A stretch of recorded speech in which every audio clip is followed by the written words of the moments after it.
Oh man. So what has my coach and y'all's pastor Tim, what has he been up to? What has he been up to? Because I know he said he built up that muscle. He built up that muscle on his bum. What has he been up to? Oh yeah. Okay, so he had Megan out there doing her real estate pitch, teaching real estate 101. Is that right? Oh, okay. So now she was going over, she was reviewing the 5 easy steps that my coach offered to his faithful followers. Is that right? The 5 steps that he changed up. He said, well, they're not really steps. They're actually tips. Okay. And then when he got into it, he said, well, they're not really tips. They're not advice. I'm just telling you guys 5 things that I did. And of course, I'm excluding about 3 or 4 other things that I did in order to acquire this property, especially the Woodlands property. I'm leaving out a couple of details, a few details, especially as it relates to investors and how I had investors on that Woodlands property that eventually became the Resurrection Ranch. But he gave them the 5 tips, or I guess 5 things that he went through. And so now Megan was actually out there, and she's doubling down on the tips that my coach offered. Is that right? And so Megan is operating the camera. Even though she's still recovering from her hernia surgery, she's operating the camera. Is that right? Is she lifting her arms above her head? She's lifting her arms above her shoulder. Is that right? Well, it sounds like strain either way. Either way, it sounds like strain. It sounds like something that she should not be doing as she's trying to recuperate from her surgery. She's trying to rest from her surgery. It sounds like something that she should not be doing. But of course, my coach being who he is, he says the domination does not stop. Can't stop, won't stop. Okay, even though you're recovering, even though I can't put you to work around this IAG garden, even though I can't put you to work around this supposed farm, doing farm chores and whatnot and other manual labor, I'm going to have you operate the camera, Megan. I'm going to have you walking up hills, following me with the camera, okay, rather than putting it on a tripod, or having Tim Jr. actually do some of the filming. Megan, I'm putting you to work. The domination can't stop, won't stop. It won't stop. It can't stop. It won't stop. But she's walking us through the steps. She's talking about the middle school level advice, as far as the steps, as far as finding property, locating a certain address, writing down addresses, looking for dilapidated barns and what have you. Is that right?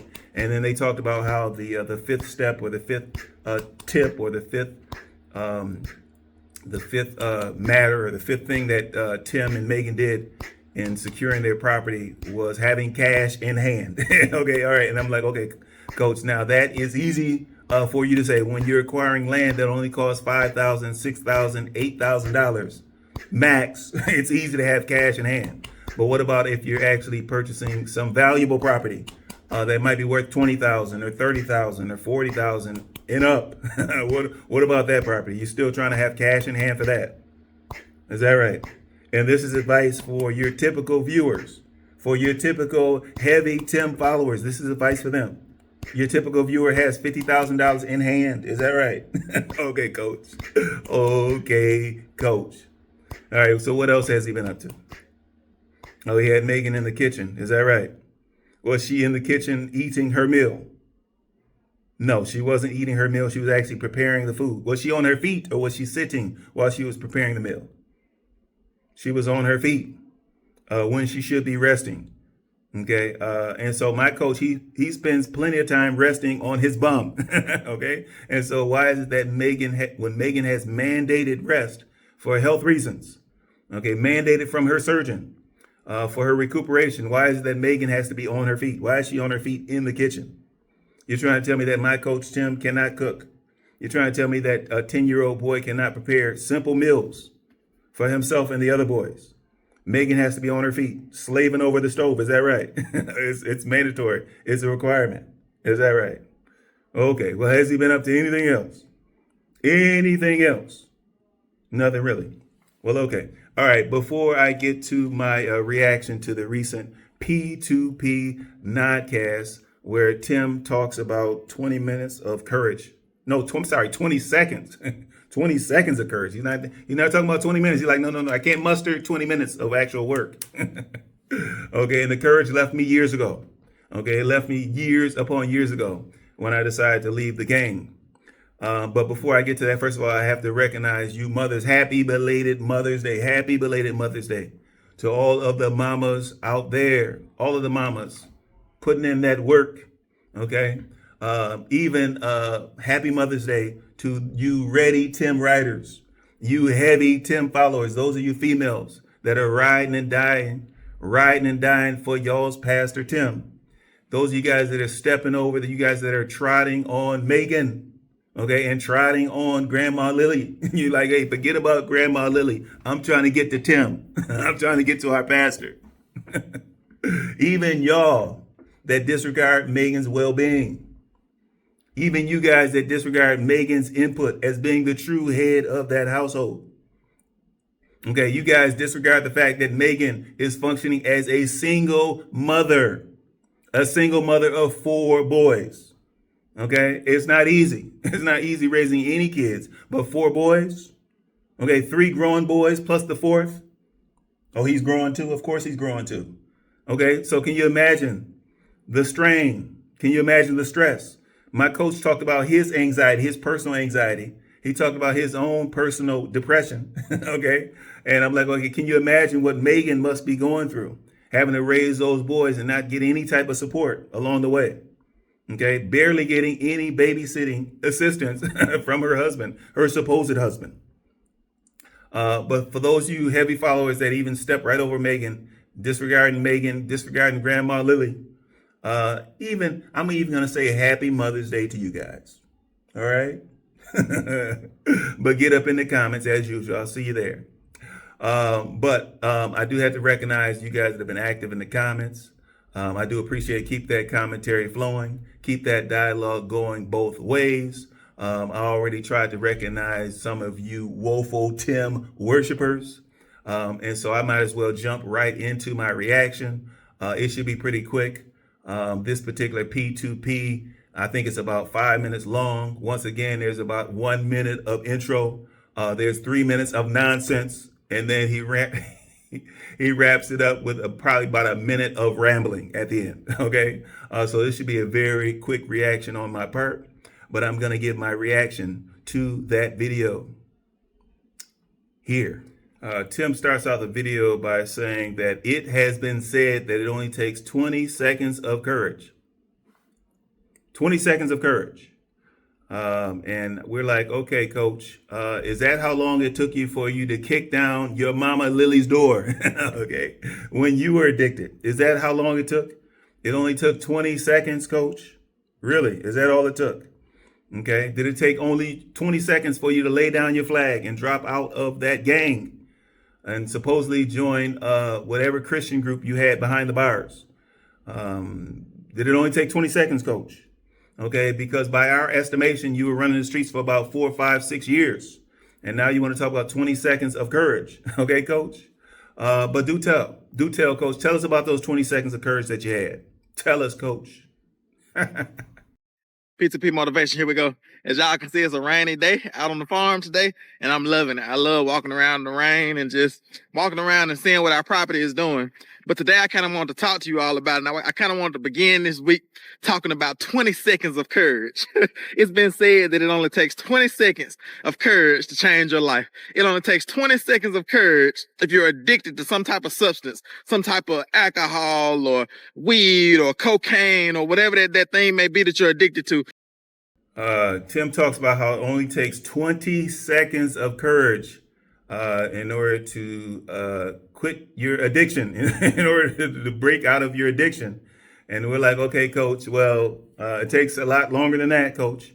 We're not going to get into the semantics of it all because, of course, first you have to make the decision. Then you have to get yourself, you have to locate some type of recovery center, what have you. You have to drop yourself off, transport yourself, have someone drop you off or what have you. And then eventually you get to the point where you're signing up for it, coach. So when you talk about 20 seconds, of course, that's a immensely underestimation on your part, coach. We know that you struggle with the numbers, coach. We know that you struggle. Maybe you meant 20 minutes of courage. Maybe you could actually get yourself enrolled in some type of drug rehabilitation program in a matter of 20 minutes. But certainly it would take more than 20 seconds, maybe 20 seconds for you to make up your mind. Maybe 20 seconds to make up your mind. And you talk about, well, it only takes 20 seconds of courage if you're in church and the pastor does an altar call. It only takes 20 seconds of courage for you to come up to the altar and be prayed upon, etc. Give your life over to Jesus. And we're like, okay, coach, well, based upon what you shared with us, coach, over the years, coach, other than the fact that you joined multiple churches and that you visited multiple churches, you enlisted for membership in multiple churches for the purpose of poaching their membership, for the purpose of picking through their membership, picking through their congregation in order to try to build up your own congregation, coach. When have you ever truly attended church for the sake of worship without having any ulterior motives other than seeking your own personal salvation, coach? And so how are you going to tell folks that it only takes 20 seconds of courage for them to come up during the altar call at a church, coach? Okay, you didn't attend church years ago. We know you don't attend church now. You haven't attended church in recent history, coach. So how in the world? Okay, are you trying to refer to those your street ministry and those tent sessions that you had? Whenever you had your church sessions out there under the tent or in the vacant lot or what have you, are you referring to that stuff, coach? And you're referring to the courage that you wanted others to have to actually come up when you called for them? But as far as you speaking from experience, coach, what do you know about being in a church? What do you know about having courage within a church, coach? Okay. We do understand that what you did when you participated, when you actually attended churches, it was with ulterior motives. Okay. You had purpose in mind, coach. You had ill intent in mind, coach. All type of other things you can be addicted to as well. But it only takes 20 seconds of courage if you have an addiction to go into a drug rehab and sign your name and get started on your rehab. It only takes 20 seconds of courage if you're in a church service and you may have been sitting in church for 30 or 40 years, and you may have just realized in this moment that you thought you had a relationship with Jesus, but you realize that your relationship with Jesus has only been religion. And so it only takes 20 seconds of courage as the pastor is making the altar call for you to stand up. And you're standing up, and everybody thought that you had it all together, but you... Coach, Tim talks about how it only takes 20 seconds of courage. And now, coach, we understand that it took you about 6 to 7 years behind bars in order to change your life. So what are you talking about the 20 seconds? What was the 20 seconds? Okay. Was that when you were speaking to one of your mentors behind bars? And you say, okay, well, I want to turn my life over to God. Maybe that's the 20 seconds you're referring to. But as far as you changing your life and turning around your life, it took at least 7 years, coach. Okay. And based upon your actions since you got out of the prison, it's still questionable as to whether or not you truly turned your life over. But we know that it took at least 7 years for you to do that, coach. And you're talking about this 20 seconds of courage when you were smoking weed and you were addicted to drugs and kicking down your mama's door. And I don't know anyone that kicks down their door, or that has kicked down their door for weed. Okay, so obviously there were some harder drugs involved, coach. For one reason or another, you have not shared that with your viewers. You haven't shared with your viewers that it was more than just weed. I'm not sure why.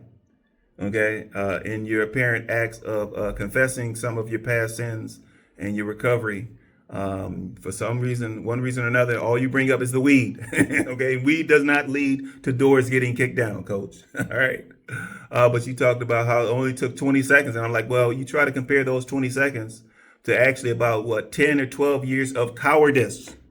Okay, and so 20 seconds of courage apparently was not enough to offset 7, 8, 10 years of cowardice when you're out there running with the gangs. Okay, associating yourself with ill intent, with mischievous acts, with criminal acts, okay, with criminal mindedness, okay, robbing, stealing, banging, okay. And so obviously that was a good 8 to 10 years of cowardice, coach.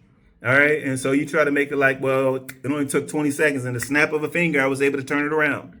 So you got to add those 10 years of cowardice on to your 6 to 7 years of being incarcerated, coach. And that's about a good 14 years for you to even resemble something that has been turned around, even though apparently it has not been completely turned around, coach. At least not yet. You don't have it all together.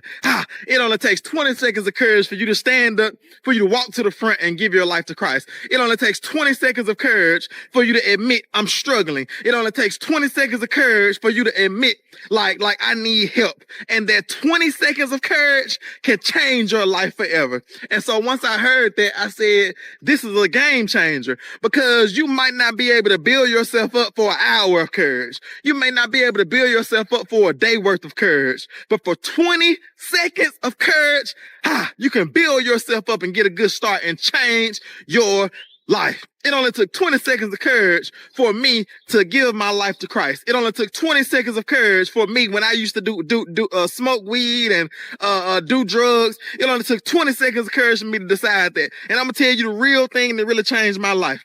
Tim talks about how he was in a physical prison for 7 years. And I'm like, okay, coach, that's not just semantics. Okay, so now if you were putting that weed up to your lips, or you're putting that pipe up to your mouth, or you were injecting something into your arm, okay, coach, those are all physical acts. Okay, those are physical actions, coach. Okay, that's not mental. All right, and there's a mental part that had the addiction going. But certainly you were physically in prison. Okay, when you were out there physically running with gangs. Okay, when you were out there physically banging, and certainly when you were out there physically robbing folks, when you decide to brandish a firearm for the sake of some type of monetary acquisition. Monetary acquisition? That's too fancy. Well, when you're out there robbing folk, okay, that stuff is physical. It's also physical, coach. Okay, so there may be some mental things that are leading you on that route, but you were physically imprisoned well before you got to prison. Okay, well before they caught up with you. Yes, well before they tracked down the outlaw that you were at the time. Okay, the outlaw that he still is, the outlaw that he's proud to be. Is that right? Okay, so you were physically imprisoned even before you went to the other physical prison, coach. All right. So in this regard, coach, yeah. When I got locked up, when I went to my physical prison, because y'all know this is the From Prison to Purpose Godcast, we're here to teach you not to recidivize, but to maximize your potential. We know that word recidivize is not a word, but it's funny because we use that word recidivize because it rhymes with maximize, but the real word is recidivism. And you all know I've said that multiple times on videos, but that word recidivism, that's the rate of which someone returns back to the things that they have been set free from. And we don't want you to be a statistic of recidivism, but we want you to. All right, so I have to call cap, as in my coach is capping. He's capping. All right. First of all, he said it only took him 20 seconds of courage, and instantly when he walked into the prison, he walked to the prison system. He saw a Bible, I guess, on a table or something, and he conjured up that 20 seconds of courage and decided he was going to give his life over to Christ, and it only took 20 seconds. I'm like, wait, I'm calling cap on that, coach. Okay, all right. We do know that your files, while you were in prison, we do know that those files are closed, coach. Okay, and so of course we have to speak to one of your prison mates, maybe someone like Cook. Okay, although Cook, I'm sure Cook would definitely not have anything good to say about you at this point, after you snitched on him about that trash removal. Yes, although he disposed of that trash per the orders that you gave him, per your directions, and then you went about snitching on him in order to save your own hind. But now if some of those cellmates could talk, I'm sure we would hear some things, yes, that implied that you were still carrying on your previous behaviors for years after you crossed into the prison yard. And so don't try to claim that 20 seconds after you step foot on the prison yard, you turned your life around. Okay, coach? We're not going for it, coach. That's a big cap on that one, coach. As in, that's a lie. All right, coach? And then now you talk about recidivism. Recidivism is the rate of returning. And we're like, no, recidivism is not the rate, coach. Okay, all right. There's a rate of recidivism. That's actually what you want to refer to. Recidivism is not the rate. We know that recidivism is people returning to certain conditions or certain bad behaviors, coach. And so some people would draw the conclusion from watching how you move in and around, how you moved around Jackson, how you hightailed out of Jackson, how you've been moving around IAG, how you've been moving around collecting donations, and how you've been shifting over, how you shifted over to LLC for profit, how you smoothly shifted over to that. Some people would say that you're in a current state of recidivism. You're currently in recidivism. Okay, you return to your previous behavior, assuming that you discontinued it at least for a short period of time while you were incarcerated. You've returned to that hustle type behavior. Okay, you return to that behavior of misleading folk. Okay, that behavior of trying to gain folks' confidence for your own personal enrichment, coach. Okay, and so it would appear, although you're trying to preach, you're trying to coach people, you're trying to motivate people to avoid their own personal recidivism, it appears as though you're one in a constant state of recidivism. Got to call it like I see it, coach.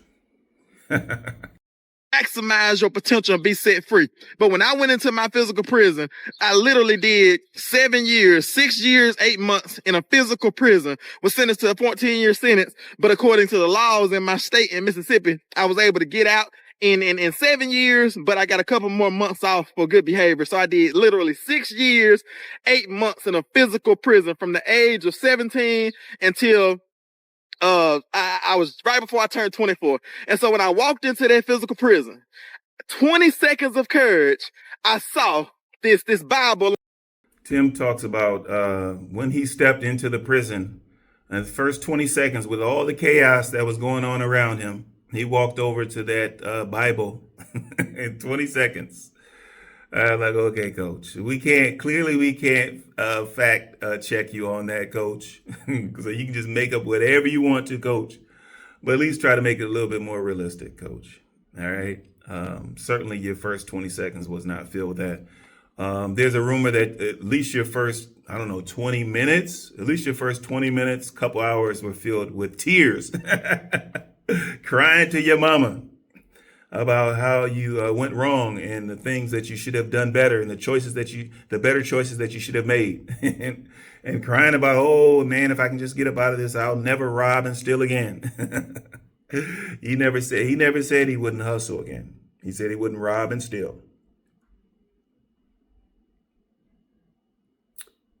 Well,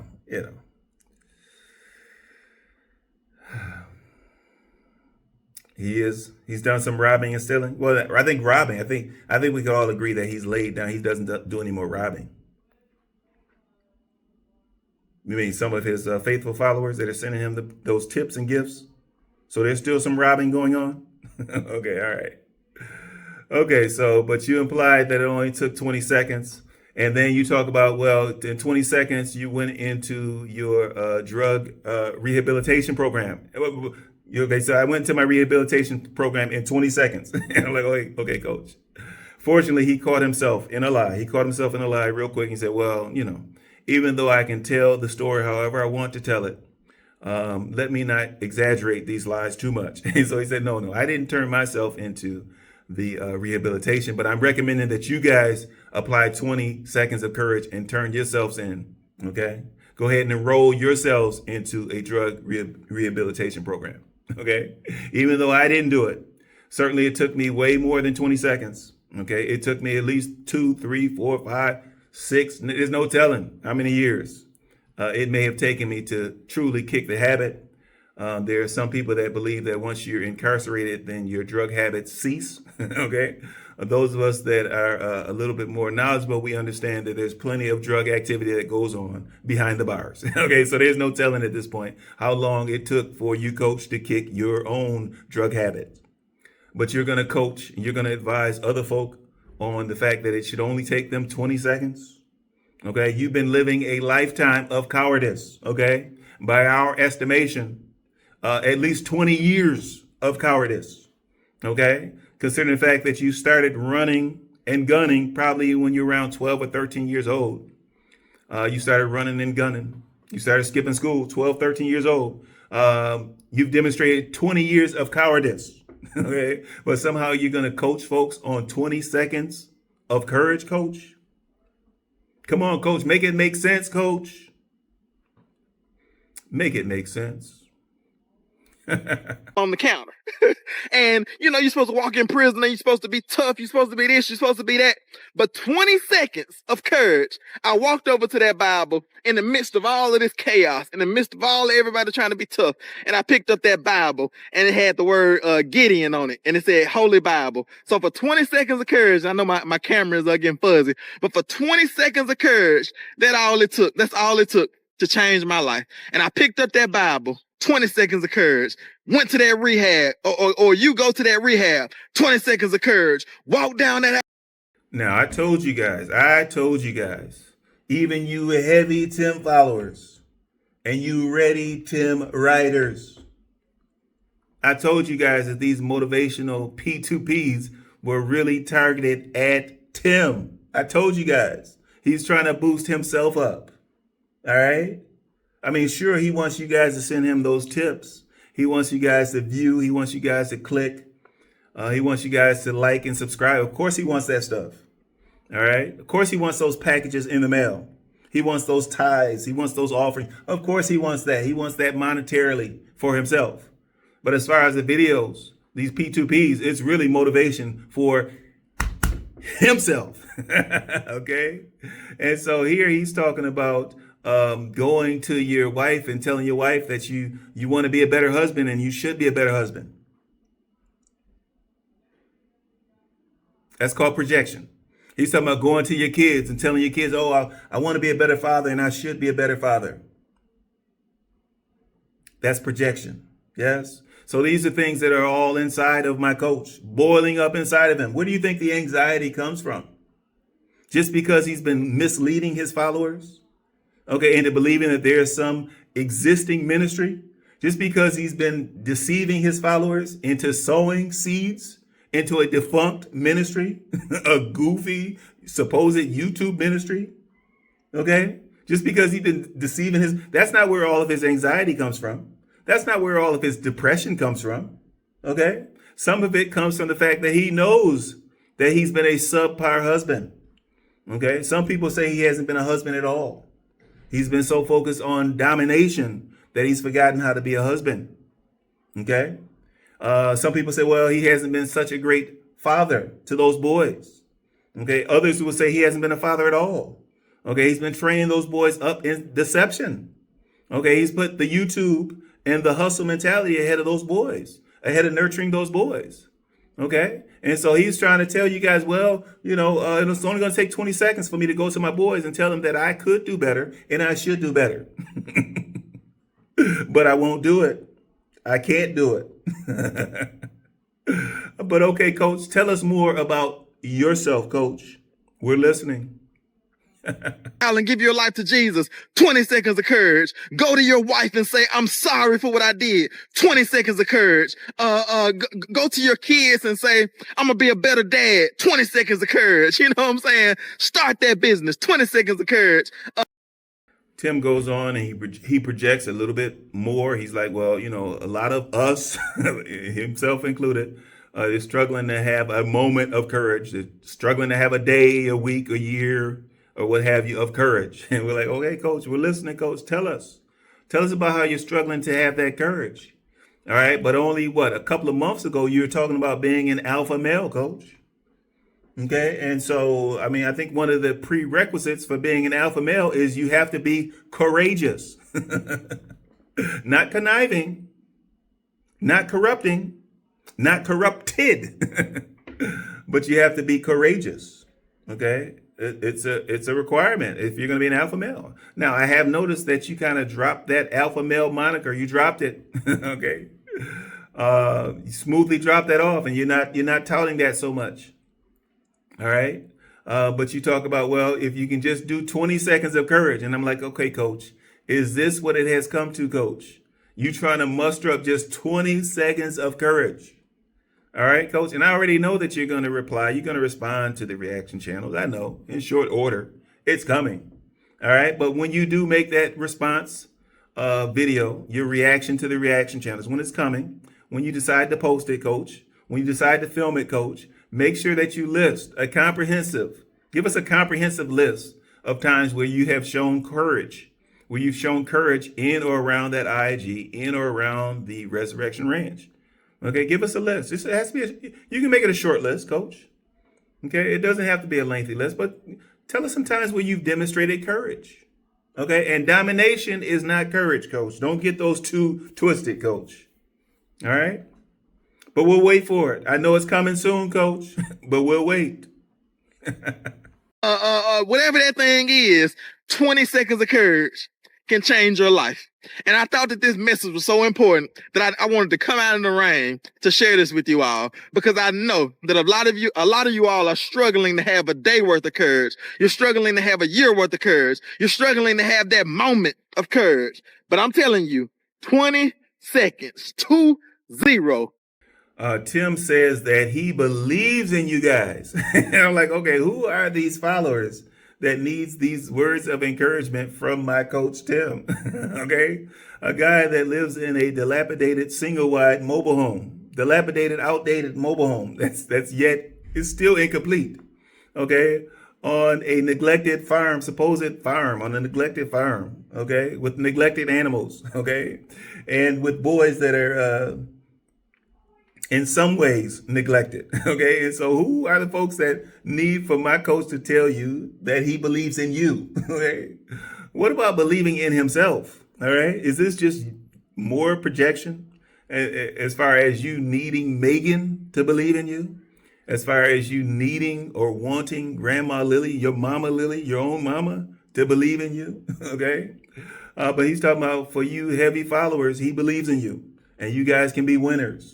He's talking about you guys can be winning. And oh, by the way, he knows that you have been losing all of your life. And I'm like, okay, what kind of motivational speaker labels their followers and say, you guys are losers. You've been losing all your life.